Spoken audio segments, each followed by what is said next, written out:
Thoughts and action में आपका स्वागत है और हमारी आज की मूवी है साल 1997 की Brad Pitt starring the devil's own. ये कहानी है एक आयरिश टेररिस्ट की जो आयरलैंड से अमेरिका जाके छिप के रहने लगता है, पर इसके इरादे एक अमेरिकन पुलिस वाले को समझ आ जाते हैं जो इसे रोकने का ट्राई करता है। तो चलिए चलते हैं सीधे अपनी आज की मूवी की तरफ। पर वीडियो में आगे बढ़ने से पहले मेरी रिक्वेस्ट आप सबसे कि प्लीज मेरे इस चैनल को अभी सब्सक्राइब कर लीजिए ताकि आपको फ्यूचर में ऐसी वीडियोस की अपडेट्स मिलती रहें और ये चैनल जल्दी से 50,000 सब्सक्राइबर्स तक आ सके। तो इस कहानी की शुरुआत होती है साल 1972 में आयरलैंड देश के नॉर्थ से, जहां हम एक 8 साल के बच्चे फ्रैंकी को देखते हैं जो अपने फादर के साथ पूरे दिन बोट पे फिशिंग करके वापस लौटता है और रात को डिनर करते वक्त एक आदमी उसके घर में घुस के उसके फादर को शूट कर देता है क्योंकि उसका फादर आजाद आयरलैंड की बातें किया करता था। कहानी अब 20 साल आगे बढ़ जाती है जहां हम आयरलैंड के बेलफास्ट शहर में बड़े हो चुके फ्रैंकी को देखते हैं जो अब वहां की एक टेररिस्ट ऑर्गेनाइजेशन IRA का मेंबर है और कुछ ब्रिटिश सोल्जर्स के मर्डर में शामिल रह चुका है, जिसकी वजह से ब्रिटिश इंटेलिजेंस और आर्मी के कई लोग इसे पकड़ने के लिए वहां पे आए हैं। जब ये सोल्जर्स प्लेन कपड़ों में कुछ दूर से उसे ऑब्जर्व कर रहे होते हैं तब फ्रैंकी इन्हें नोटिस कर लेता है। फ्रैंकी वहां से भागने की जगह अपने फ्रेंड शॉन और अपने 2 साथियों के साथ अपना चेहरा ढकता है और उनका सामना करने के लिए हथियार रेडी करता है और जैसे ही ये लोग अपनी कार से बाहर निकल के आगे बढ़ते हैं फ्रैंकी इन्हें गोलियों से भून डालता है। सोल्जर्स इस बार पूरी तैयारी के साथ आए होते हैं और फायरिंग शुरू होते ही ढेरों सोल्जर्स और टैंक्स उस बिल्डिंग पे अटैक करते हैं और फ्रैंकी के 2 साथी मारे जाते हैं और वो शॉन के साथ पीछे हटने लगता है क्योंकि उनकी बिल्डिंग के ऊपर एक आर्मी का हेलीकॉप्टर भी आ चुका होता है और वो दोनों फायरिंग करते हुए वहां से अलग अलग डायरेक्शन में भाग निकलते हैं। फ्रैंकी एक कार से आयरलैंड के पहाड़ी एरिया में भाग जाता है और एक खंडर पड़े घर में छिप जाता है जब मार्टिन नाम का एक IRA लीडर उससे मिलने आता है और फ्रैंकी को कुछ खाने को भी देता है। तभी उन्हें अपने ऊपर से भी एक हेलीकॉप्टर के गुजरने की आवाज आती है और फ्रैंकी मार्टिन से कहता है कि हम इन मिलिट्री हेलीकॉप्टर्स की वजह से जंग हार रहे हैं, इसीलिए मार्टिन उसे अमेरिका जाके एक आर्म्स डीलर से स्टिंगर मिसाइल्स लाने के लिए कहता है जिन मिसाइल से IRA के लोग इन हेलीकॉप्टर्स को इजीली निशाना बना पाएंगे। और फ्रैंकी अपना हुलिया बदल के रॉरी नाम के पासपोर्ट के साथ अमेरिका में एंटर करता है जहाँ एयरपोर्ट पे उसे पीटर नाम का एक आदमी लेने आता है। पीटर न्यूयॉर्क शहर के कोर्ट में एक जज होता है जो IRA का एक साइलेंट सपोर्टर होता है और वो फ्रैंकी का रहने का इंतजाम टॉम नाम के एक न्यूयॉर्क पुलिस के सार्जन के घर करता है क्योंकि एक पुलिस वाले का घर अमेरिका में फ्रैंकी के लिए सबसे सेफ जगह है और जज पीटर्स की रिकमेंडेशन की वजह से टॉम भी उससे बेहद रिस्पेक्ट से पेश आता है और अपने घर के बेसमेंट में रहने की एक जगह देता है। डिनर टेबल पे वो टॉम की वाइफ शीला और उनकी 3 बेटियों से मिलता है जो बेहद वेलकमिंग होते हैं और वो अपना इंट्रोडक्शन उन्हें रॉरी नाम से ही देता है और कहता है कि वो यहाँ एक कंस्ट्रक्शन कंपनी में जॉब करने के लिए आया है। वहां सेटल होने के बाद फ्रैंकी अगले दिन शॉन से मिलता है जो उसी की तरह फेक पासपोर्ट के साथ न्यूयॉर्क आ गया होता है और पहली बार अमेरिका में आके वो दोनों बेहद खुश होते हैं। शॉन ने यहाँ आके एक पुरानी आयरिश बोट परचेज करी होती है और फ्रैंकी शॉन के साथ मिलके उस बोट की सर्विसिंग करने लगता है ताकि मिसाइल्स लेके इसी बोट से वो दोनों वापस आयरलैंड जा सकें। फ्रैंकी एक हथियारों के सप्लायर मिकी से भी मिलता है जो वेपन्स की ब्लैक मार्केट में किसी भी हथियार को हासिल कर सकता है और फ्रैंकी मिकी को स्ट्रिंगर मिसाइल्स का एक बड़ा ऑर्डर देता है जिन मिसाइल्स को डिलीवर करने के लिए मिकी उससे 1 हफ्ते का टाइम मांगता है। फ्रैंकी ड्रिंक्स और पूल गेम्स की वजह से अब टॉम का एक अच्छा फ्रेंड बन जाता है और स्ट्रिंगर मिसाइल्स को खरीदने के लिए जज पीटर्स फ्रैंकी को एक बैग भर के कैश भिजवाता है जो कैश डिलीवर करने मेगन नाम की एक लड़की आती है जो फ्रैंकी की ही तरह IRA ग्रुप की मेंबर होती है और जज पीटर्स के घर में एक बच्चों की नैनी बनकर रह रही होती है और वो फ्रैंक को देखते ही पहचान जाती है क्योंकि वो दोनों आयरलैंड के एक शहर में सेम स्कूल में पढ़ा करते थे। फ्रैंकी मेगन से लिया हुआ सारा कैश एक बैग में भर के टॉम के घर के बेसमेंट फ्लोर में छुपा देता है और टॉम की बेटी की बैप्टिज्म सेरेमनी के लिए चर्च जाता है जहाँ टॉम की सारी फैमिली आती है। उस सेरेमनी के बाद टॉम की फैमिली और फ्रेंड्स के लोग उसके घर आते हैं और एक हाउस पार्टी करते हैं जिसमें फ्रैंकी भी शामिल होता है क्योंकि टॉम और उसकी फैमिली उसे अब अपनी फैमिली का पार्ट मानने लगते हैं। तभी टॉम के घर पे उसे मेगन का फोन आता है जो उसे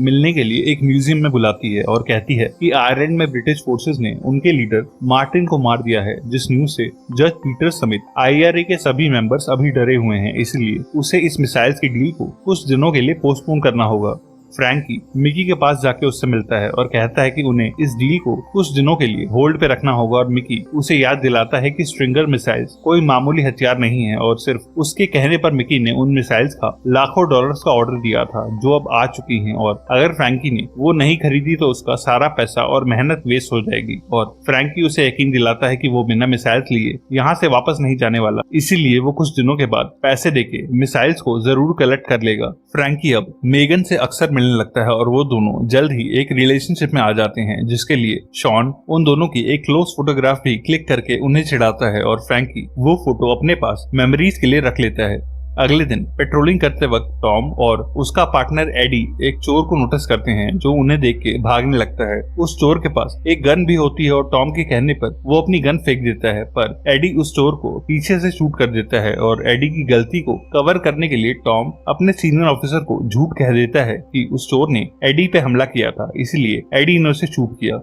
इस इंसिडेंट की वजह से टॉम काफी टेंशन में आ जाता है और ड्रिंक करने लगता है क्योंकि उसने अपने करियर में पहली बार झूठ बोला होता है और वो अपनी वाइफ शीला से मिलके ये डिसाइड करता है कि वो पुलिस डिपार्टमेंट से रिटायर हो जाएगा। टॉम को सपोर्ट करने के लिए शीला भी अपने ऑफिस से छुट्टी लेती है और वो दोनों लंच के बाद अपने घर आते हैं जहाँ कुछ चोर उनके घर में चोरी करने आए होते हैं और टॉम उनसे लड़ने लगता है और शीला तुरंत पुलिस को फोन करती है, पर वो चोर टॉम को पीटने लगते हैं और तभी फ्रैंकी वहाँ आके टॉम के साथ उन रॉबर्स से फाइट करने लगता है और एक रॉबर लड़ाई रोकने के लिए एक शॉटगन से शीला को होस्टेज बना लेता है और फ्रैंकी और टॉम रुक जाते हैं। टॉम रॉबर्ट्स को याद दिलाता है कि शीला पुलिस को कॉल कर चुकी है और उन्हें अपनी ओर आती हुई पुलिस कार्स के सायरन भी सुनाई देने लगते हैं, इसीलिए वो चोर बिना किसी को शूट करे उस घर से भाग जाते हैं। पुलिस के आने के बाद टॉम और शीला उन्हें अपनी स्टेटमेंट देते हैं और बताते हैं कि चोरों ने मास्क पहने हुए थे और फ्रैंकी बेसमेंट में छुपाया हुआ अपना बैग चेक करता है जिसमें उसकी गन और पैसे अभी भी वैसे ही पड़े होते हैं। फ्रैंकी समझ जाता है कि मिकी ने ही अपने आदमियों को उसका पैसा चुराने के लिए भेजा होगा और वो उसके ऑफिस चला जाता है जहां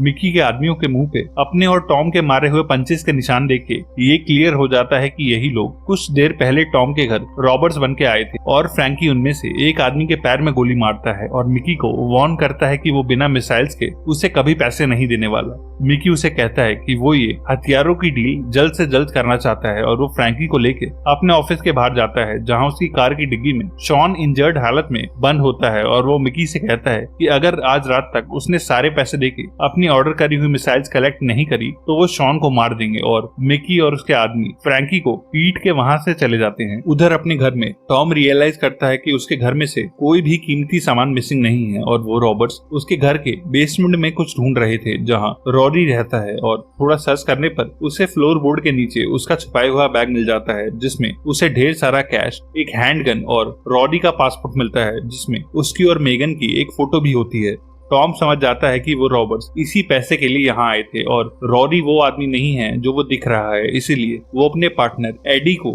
फोन करके अपने घर आने को बोलता है। एडी से पहले फ्रैंकी वहाँ आ जाता है और टॉम को बेसमेंट में देख के चौंक जाता है। टॉम उसे उसका पैसों वाला बैग दिखा के उससे उसकी असली पहचान पूछता है और अब फ्रैंकी को भी उससे झूठ बोलना सही नहीं लगता, इसीलिए वो उसे बता देता है कि उसका असली नाम रॉरी नहीं फ्रैंकी है और वो IRA का एक मेंबर है। फ्रैंकी टॉम से कहता है कि मैं कभी भी तुम्हें या तुम्हारी फैमिली को इन सब में इन्वॉल्व नहीं करना चाहता था और मुझे बस ये पैसे चाहिए ताकि मैं अपनी फ्रेंड की जान बचा के अपने आजाद आयरलैंड के काम को आगे बढ़ा सकूं। पर टॉम कहता है कि मैं एक पुलिस वाला होके एक टेररिस्ट को जाने नहीं दे सकता और जब फ्रैंकी टॉम से कैश से भरा वो बैग छीन के भागने का सोच रहा होता है तभी टॉम का पार्टनर एडी वहाँ आ जाता है और वो दोनों मिलके फ्रैंकी को हथकड़ियां पहना के अरेस्ट कर लेते हैं। टॉम वो सारा कैश अपनी कार की डिग्गी में रखता है और वो दोनों उसी कार में फ्रैंकी के साथ पुलिस स्टेशन की तरफ जाने लगते हैं। रास्ते में वो लोग एक ट्रैफिक जाम में फंस जाते हैं और एडी कार से उतर के आगे ट्रैफिक को ब्लॉक कर रहे एक ट्रक को हटवाने लगता है। टॉम को अकेला देख के फ्रैंकी उसे पीछे से किक मारता है और उसका सर कार के शीशे पे दे मारता है जिससे टॉम के सर में काफी चोट आती है। इसके बाद फ्रैंकी अपने हथकड़ी लगे हाथों से ही टॉम की रिवॉल्वर निकाल लेता है और उसकी कार की चाबी लेके डिग्गी में से पैसों का बैग निकालने लगता है, पर एडी उसे ऐसा करते हुए देख लेता है और फ्रैंकी ना चाहते हुए भी एडी को शूट कर देता है।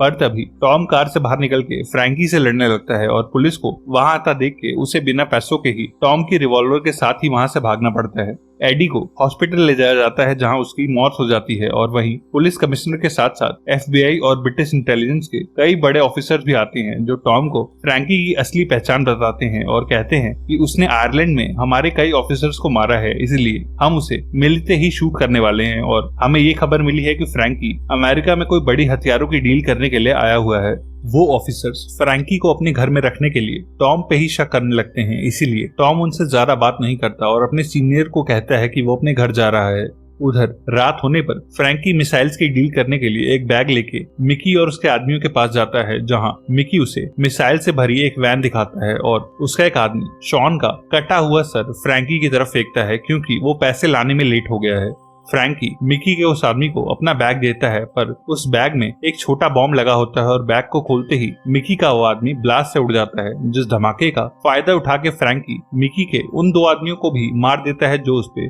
गन्स पॉइंट करे हुए थे। और फाइनली मिकी को शूट करके खत्म करने के बाद फ्रैंकी वो मिसाइल्स वाली वैन लेके उस वेयर हाउस से बाहर आ जाता है। उन मिसाइल्स को बोट में छिपा के फ्रैंकी मेगन से एक आखिरी बार मिलने जज पीटर्स के घर जाता है और उससे कहता है कि वो कल सुबह मिसाइल्स लेके बोट से आयरलैंड चला जाएगा, पर मेगन उसे वार्न करती है कि इस वक्त कोस्ट गार्ड्स और नेवी वाले पहले से कहीं ज्यादा अलर्ट पे होंगे। इसी बीच फ्रैंकी को ढूंढता हुआ टॉम भी जज पीटर्स के घर आ जाता है, जहां एक पार्टी चल रही होती है और उसे साइड में ले जाके वो उसपे एक टेररिस्ट को अपने घर में लाने के लिए नाराज होता है और उसका सिर दीवार में मारता है। तभी मेगन सीढ़ियों से नीचे आते हुए टॉम को देखती है और टॉम भी उसे पहचान जाता है क्योंकि उसने फ्रैंकी के बैग से निकली एक फोटो में उसे देखा था। पर मेगन टॉम को देखते ही अपने रूम की तरफ भागती है और दरवाजे को लॉक कर लेती है। मेगन फ्रैंकी को वार्न करके वहां से भगा देती है और उस घर की टेरेस पे जाके टॉम देखता है कि फ्रैंकी वहां से भाग रहा है और वो उसे पकड़ नहीं पाता। मेगन के रूम में वापस आके टॉम उसे कहता है कि वो बस फ्रैंकी को अरेस्ट करना चाहता है, जिससे उस पे कोर्ट केस चलेगा और वो जेल चला जाएगा, पर अगर उसे ब्रिटिश आर्मी या FBI के लोगों ने पकड़ लिया तो वो उसे देखते ही मार देंगे। और वो मेगन से रिक्वेस्ट करता है कि फ्रैंकी की जान बचाने के लिए वो उसे फ्रैंकी की लोकेशन बता दे। मेगन को भी फ्रैंकी से प्यार होता है जो उसे जिंदा देखना चाहती है, इसीलिए वो टॉम को उसकी बोट की लोकेशन दे देती है और टॉम अर्ली मॉर्निंग डॉक्स तक पहुंच जाता है और देखता है कि फ्रैंकी मिसाइल्स के साथ बोट को आयरलैंड ले जाने के लिए स्टार्ट कर रहा है। बोट चलते ही टॉम उस बोट के अंदर कूद जाता है और बिना आवाज करे फ्रैंकी तक पहुंच के उस पर रिवॉल्वर पॉइंट करता है और उसे सरेंडर करके बोट को वापस शहर की तरफ ले जाने को कहता है। टॉम उसे कहता है कि तू इन मिसाइल्स के साथ कभी अमेरिकन बॉर्डर क्रॉस नहीं कर पाएगा और FBI के हाथों मारा जाएगा, इसीलिए सरेंडर करके उसे अपनी जान बचा लेनी चाहिए। पर फ्रैंकी कहता है कि वो अपने देश के लिए अपनी जान देने के लिए बचपन से ही तैयार है, इसीलिए ये बोट अब नहीं रुकने वाली। और वो टॉम के सामने से भाग के अपनी गन उठा के वहां से गायब हो जाता है और टॉम समझ जाता है कि फ्रैंकी अब उसे भी मार सकता है और वो बेहद केयरफुली उसे सारी बोट में ढूंढने लगता है। पर फ्रैंकी बेहद चालाकी से टॉम को निशाना बना लेता है और उसे कंधे पे शूट कर देता है और टॉम गोली लगते ही कई राउंड्स फायर करता हुआ नीचे गिर जाता है। टॉम के नीचे गिरने के बाद फ्रैंकी टॉम के रिवॉल्वर छीन लेता है और उसके ठीक सामने आके उसे शूट करने जा रहा होता है जब उसके हाथ कांपने लगते हैं और वो नीचे बैठ जाता है क्योंकि टॉम की चलाई हुई 2 गोलियां उसे पेट में लग गई होती हैं। टॉम उसकी गन साइड करके उसका जख्म देखता है और उससे बातें करने लगता है ताकि उसे होश में रख सके, पर फ्रैंकी कहता है कि वो नहीं बचने वाला और उसे बस इस बात का रिलीफ है कि वो एक सही आदमी के हाथों से मरा है, जो कह के फ्रैंकी दम तोड़ देता है और टॉम इमोशनल हालत में उठ के उस बोट को वापस डॉक्स की तरफ मोड़ देता है ताकि फ्रैंकी की बॉडी और लाई हुई मिसाइल्स को FBI को हैंडओवर कर सके। एक और ऐसी ही मूवी के लिए लेफ्ट या राइट में दिख रही वीडियो पे क्लिक करना। तब तक के लिए stay safe and keep watching thoughts in action.